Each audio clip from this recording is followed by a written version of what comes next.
అబ్బో ఇక్కడ కేజీ చీరలు కొంటే అర కేజీ చీరలు ఫ్రీ అంట. మంగళ్య షాపింగ్ మాల్, కేజీల్లో సేల్, టన్నుల్లో ఆనందం. 7 అసెంబ్లీ సీట్లు ఒక్కటంటే ఒక్క సీటు గెలవని బాధ.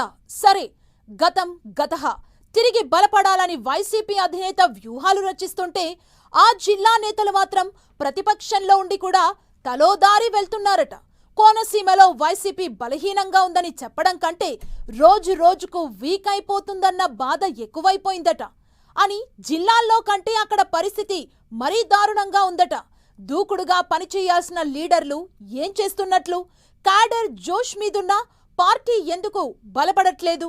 నేతల మధ్య కోఆర్డినేషన్ మిస్ అయిందా?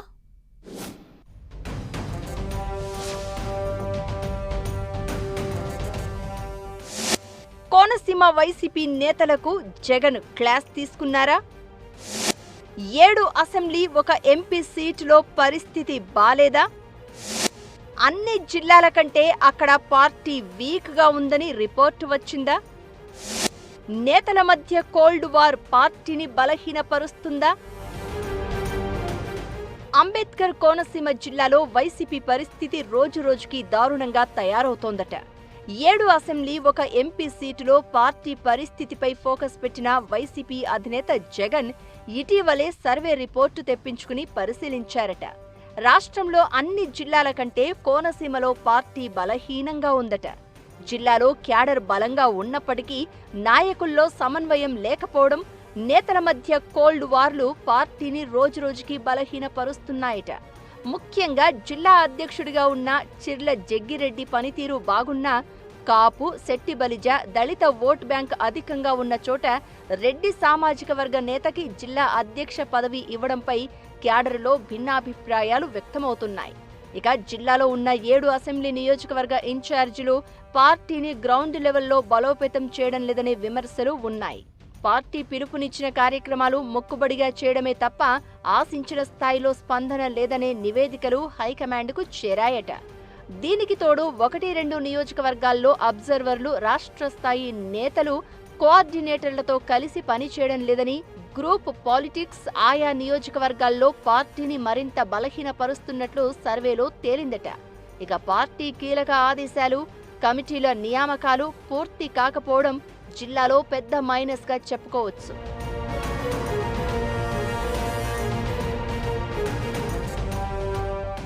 ఒకప్పుడు కోనసీమ రాజకీయాల్లో చక్రం తిప్పిన మాజీ మంత్రి విశ్వరూప్ ఆరోగ్య కారణాలతో సైలెంట్ అయ్యారని అంటున్నారు. మరోవైపు అమలాపురం అసెంబ్లీ ఇన్ఛార్జిగా విశ్వరూప్ కుమారుడు శ్రీకాంత్ కొనసాగుతున్నారు. అయితే శ్రీకాంత్ బాధ్యతలు చేపట్టినప్పటి నుంచి లోకల్గా పార్టీ బలహీనపడిందని క్యాడరే గుసగుసలు పెట్టుకుంటున్న పరిస్థితి ఉందట. ఇక అమలాపురం మాజీ ఎంపీ చింతా అనురాధ గత ఎన్నికల్లో టికెట్ ఇవ్వలేదని నిరాశలోనే ఉన్నట్లు తెలుస్తోంది. ఒక రకంగా జిల్లాలో పార్టీని గాలికి వదిలేసినట్టుగా బిహేవ్ చేస్తున్నారట నేతలు. పి గన్నవరంలో పార్టీ ఇన్ఛార్జ్ నామమాత్రంగా పార్టీ కార్యక్రమాలు నిర్వహిస్తున్నారట. ఒకవేళ నియోజకవర్గాల పునర్విభజన జరిగితే ప్రస్తుతం ఎస్సీ రిజర్వ్డ్గా ఉన్న అమలాపురం రిజర్వేషన్ మారొచ్చంటున్నారు. అదే జరిగితే ఎస్సీ రిజర్వ్డ్గా ఉన్న పి గన్నవరం వైపు వెళ్లేందుకు విశ్వరూప్ కుటుంబం ముందే ప్లాన్ చేసుకుంటున్నట్లు తెలుస్తోంది. మరోవైపు ముమ్మిడివరం మాజీ ఎమ్మెల్యే పొన్నాడ సతీష్ కూడా అంత యాక్టివ్గా లేరని అంటున్నారు. అధిష్టానం పిలుపునిచ్చే ఆందోళనల్లో ఇలా కనిపించి అలా వెళ్లిపోతున్నారట. కోనసీమ జిల్లాలో వైసీపీకి బలమైన నేతలు ఉన్నా ఎవరూ దూకుడుగా పనిచేయడం లేదని క్యాడరే అసంతృప్తిగా ఉందట. పిల్లి సుభాష్ చంద్రబోస్, తోట త్రిమూర్తులు, విశ్వరూప్, జగ్గిరెడ్డి వంటి వాళ్లు ఉన్నా సరే యాక్టివిటీ అంతగా ఉండడం లేదని, నాయకుల మధ్య విభేదాలే అందుకు కారణమన్న అనుమానాలు క్యాడర్లో వ్యక్తమవుతున్నాయి. విశ్వరూప్, జగ్గిరెడ్డి ఇద్దరే యాక్టివ్గా పనిచేస్తున్నారట. పిల్లి Subhash Chandrabose touch me not అన్నట్లుగా బిహేవ్ చేస్తున్నారట.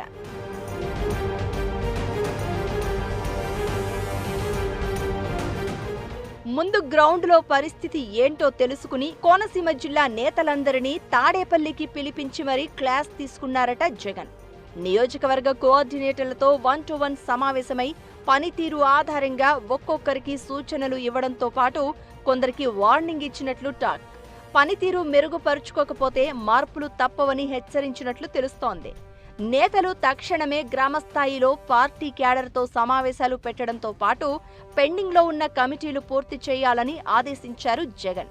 వచ్చే నెల 15 లోపు కమిటీలు పూర్తి చేసి ఐడి కార్డులు పంపిణీ చేయాలని చెప్పారట.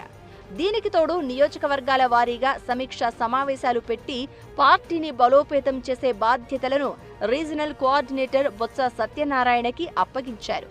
అధినేత మందలింపులతోనైనా కోనసీమ నేతల పనితీరులో మార్పు వస్తుందో లేదో చూడాలి మరి.